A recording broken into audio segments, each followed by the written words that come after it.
हर हर महादेव। श्री शिवाय नमस्तुभ्याम। आप सभी को आने वाली हरतालिका तीज की ढेर सारी शुभकामनाएं। माता गौरी हम सब का सौभाग्य अखंड बनाए रखे।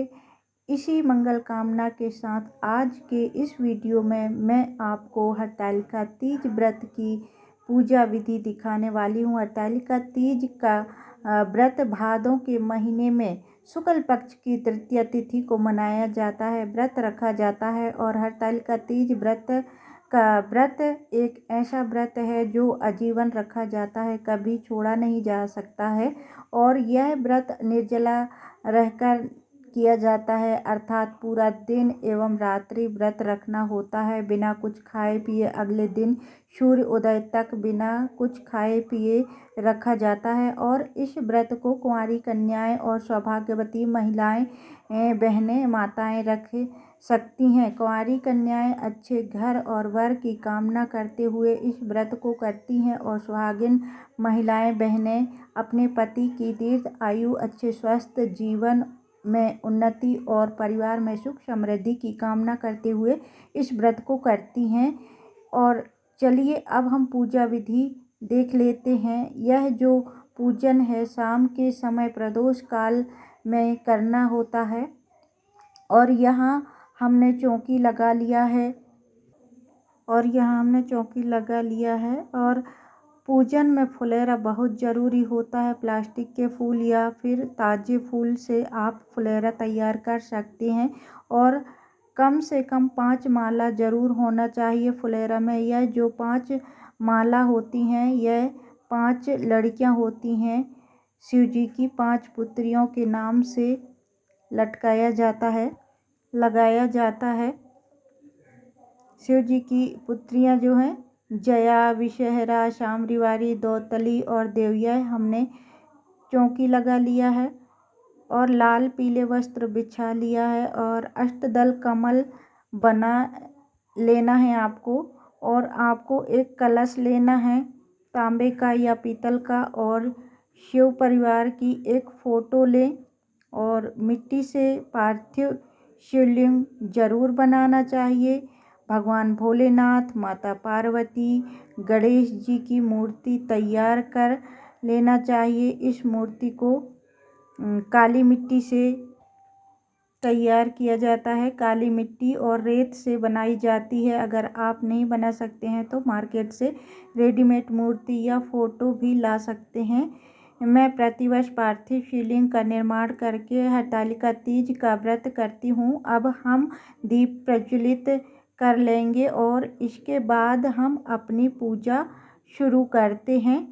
हाथ में अक्षत पुष्प लेकर हम सभी देवी देवताओं का आह्वान करेंगे। सभी देवी देवता, माता गौरी, शिव शंकर जी, भगवान कार्तिकेय, गणेश भगवान जी, सभी देवी देवताओं का मन में ध्यान करते हुए ऐसा बोलें कि हरतालिका तीज के व्रत पूजन हेतु मैं आप सभी का आह्वान करती हूँ, तो कृपया यहाँ आकर आसन ग्रहण करें और हमारी पूजा अर्चना को स्वीकार करें।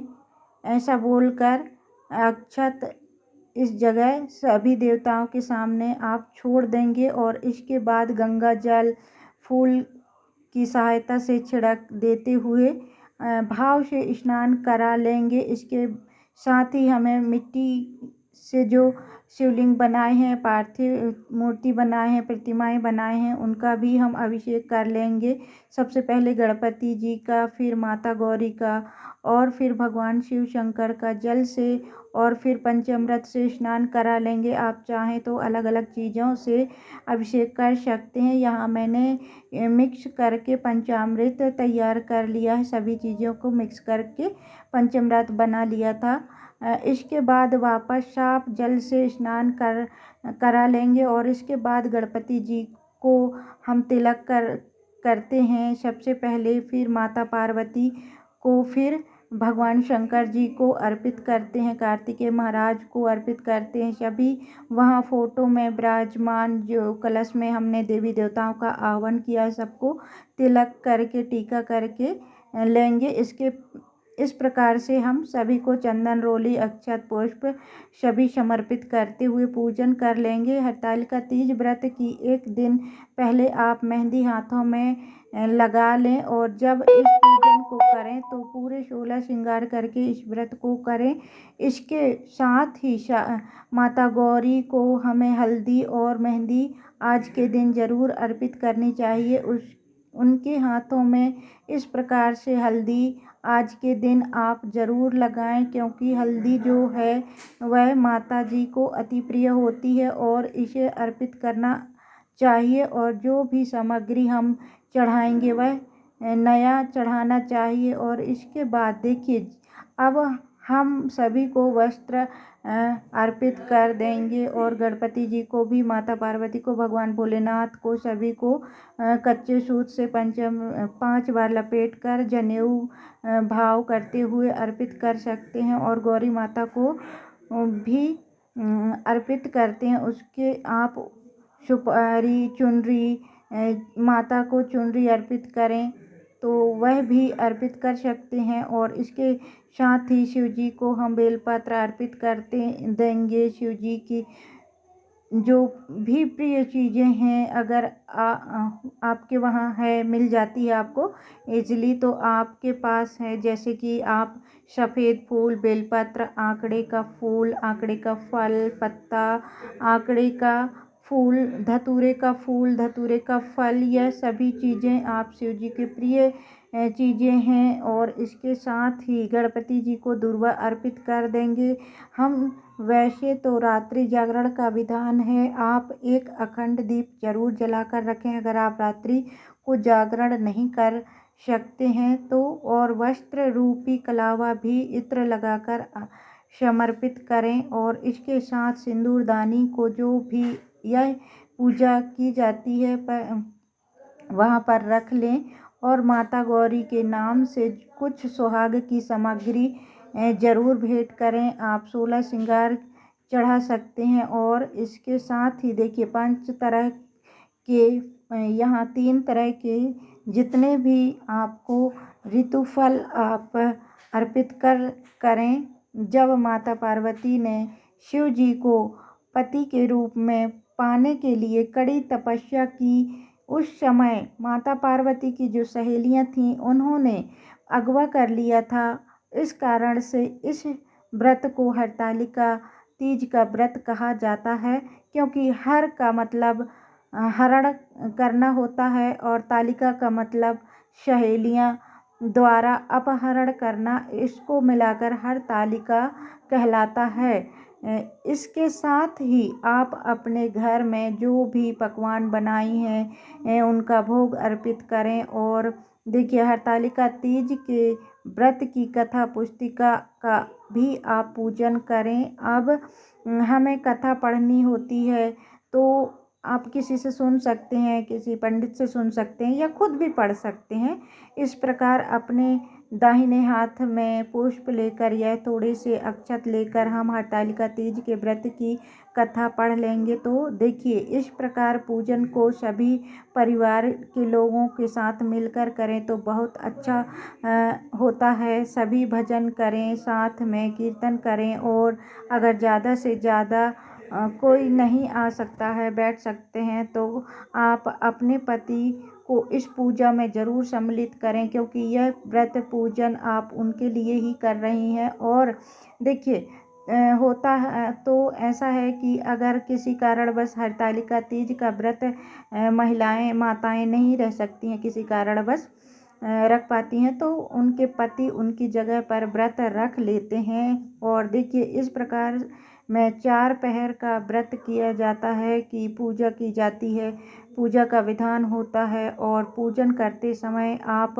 मंत्र उच्चारण करते रहिए, जैसे ओम गौरी शंकराय नमः, ओम नमः शिवाय, ओम श्री शिवाय नमस्तुभ्याम, इस तरह का आप जाप करते रहिए तरह से। और इसके बाद अब हम आरती कर लेंगे सभी की, प्रेम पूर्वक गणपति जी की, माता गौरी की, भगवान शिव शंकर की और सभी देवी देवताओं की जो हमने कलश में विराजमान किए हैं और यहाँ आमंत्रित किए हैं। सभी का पूजन कर लेंगे, दान भी।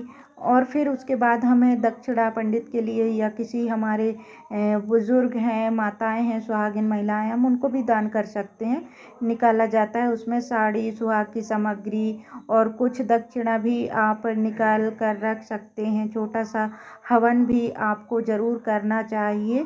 और यहाँ कठिन से कठिन व्रत है।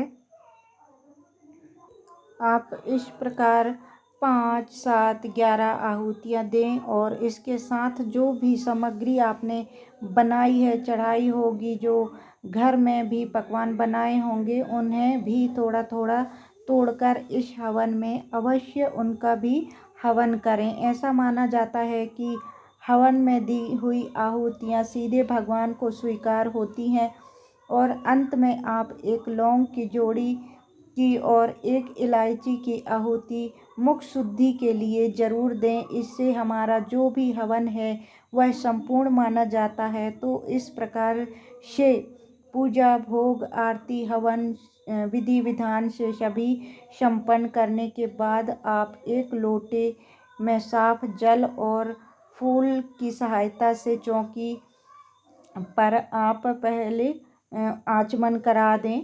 फिर उसके बाद साफ सुथरा वस्त्र रखें और अपने मन में भाव विभोर होकर अपने दिल से आपकी जो भी कामना है, जो भी इच्छा है, भगवान भोलेनाथ, माता पार्वती से, भगवान गणेश भगवान से, कार्तिकेय भगवान, सभी देवी देवताओं से आप शिव परिवार से प्रार्थना कीजिए कि हे भगवान, हे भोलेनाथ, मैंने पूरे सच्चे मन से, श्रद्धा से आपका व्रत किया है, तो मेरा सौभाग्य अखंड रहे, मेरे परिवार में सुख शांति समृद्धि बनी रहे। प्रभु, ऐसी कामना करते हुए हरतालिका तीज को प्रणाम करें और अपना आप व्रत का उद्यापन दूसरे दिन फिर कर सकते हैं।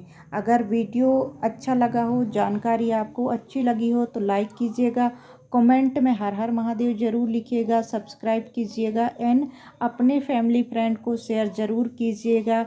हर हर महादेव, श्री शिवाय नमस्तुभ्याम। एक बार फिर बोलती हूँ, हरतालिका तीज व्रत की आप सभी को ढेर सारी शुभकामनाएं।